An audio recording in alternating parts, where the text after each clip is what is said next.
Salam. Kosmosun dərinliklərindən baxanda, yer kürəsi sanki parlayan mavi bir şüşə parçası kimidir. Bəs bizim planetimizi Günəş sistemindəki digər qayalıqlardan fərqləndirən bu nəhəng su kütləsi, yəni okeanlar necə yaranıb? Gəlin bugün birlikdə milyardlarla il geriyə səyahət edək və yerin okeanlarının heyrətamiz hekayəsini kəşf edək. Bəli, əsl sual da elə budur. Milyardlarla il əvvəl odlu, quru bir qaya parçası olan yer kürəsi necə oldu ki, birdən-birə həyatla dolu mavi bir vahəyə döndü? Bilirsiniz, cavab eyni anda iki fərqli yerdə gizlənib.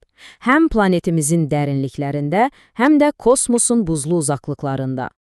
Yeri bu qədər özəl edən əsas möcüzə, onun Günəşə nə çox yaxın, nə də çox uzaq olmasıdır. Yəni, tam ideal bir məsafədə yerləşir. Bax, bu mükəmməl tarazlıq sayəsində su eyni anda həm qarlı dağ zirvələrində buz kimi, həm çaylarda maye kimi, həm də havada buxar kimi mövcud ola bilir. Həyatın yaranmasının sirri də məhz bu üçlü vəziyyətdədir.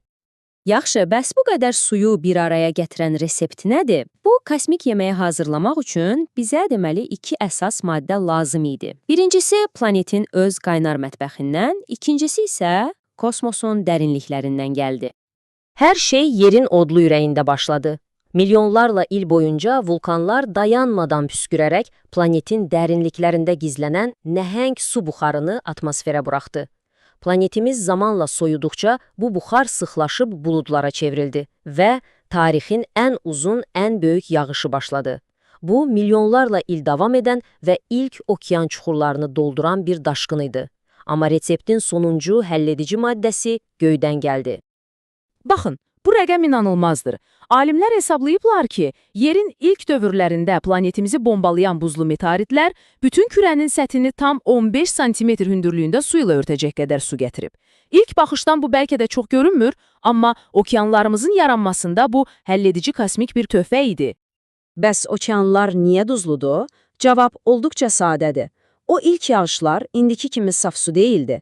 Onlar atmosferdən və yerin qaynar qabığından süzülərkən, yollarına çıxan bütün duzları və mineralları həll edib özləri ilə apardılar.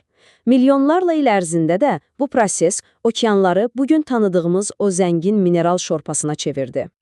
Gəlin indi zaman maşınımıza minib yerin çox-çox qədim keçmişinə gedək. Bugünkü xəritələri tamamilə unudun. Təsəvvür edin ki, planetimizdə 7 fərqli qitə yoxdur. Sadəcə bircə nəhəng quru parçası var və onu da hər tərəfdən sonsuz bir okean əhatə edir. Bu nəhəng super qitənin adı Pangeya idi. Sanki bütün qitələr bir-birinə yapışdırılmış nəhəng bir puzzle kimi idi. Hindistanın Antarktidaya, Şimali Amerikanın isə Avropaya bitişik olduğu bir dünya düşünün.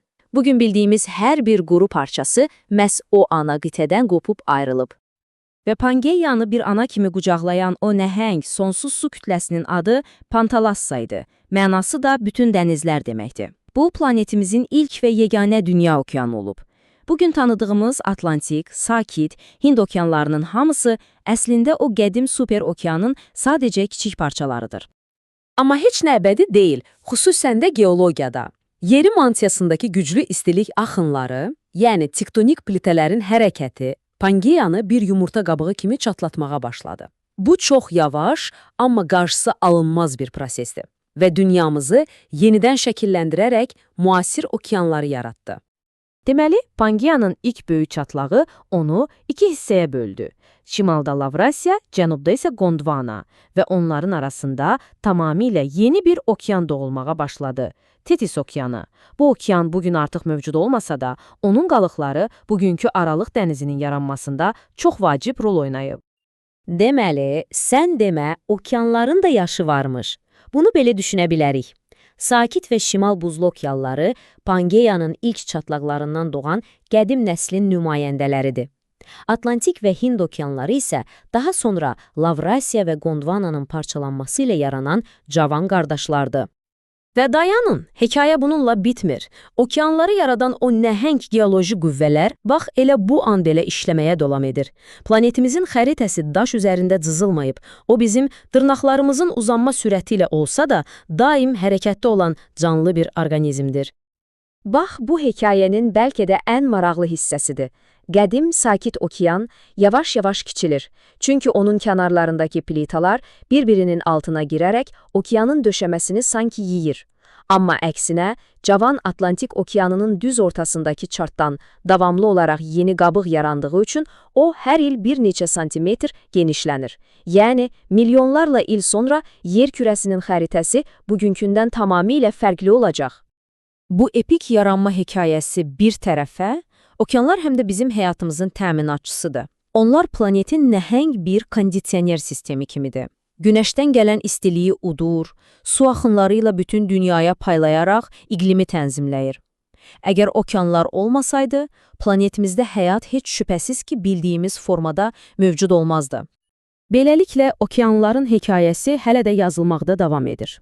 Milyardlarla illik bir keçmişə sahib olan bu nəhəng güc, indi həm təbii proseslər, həm də insan fəaliyyəti nəticəsində yenidən dəyişir. Və əsas sual da budur ki, onların hekayəsinin növbəti fəsli bizim gələcəyimizi necə formalaşdıracaq? Bu cavabını hamımızın birlikdə axtarmalı olduğu bir sualdır.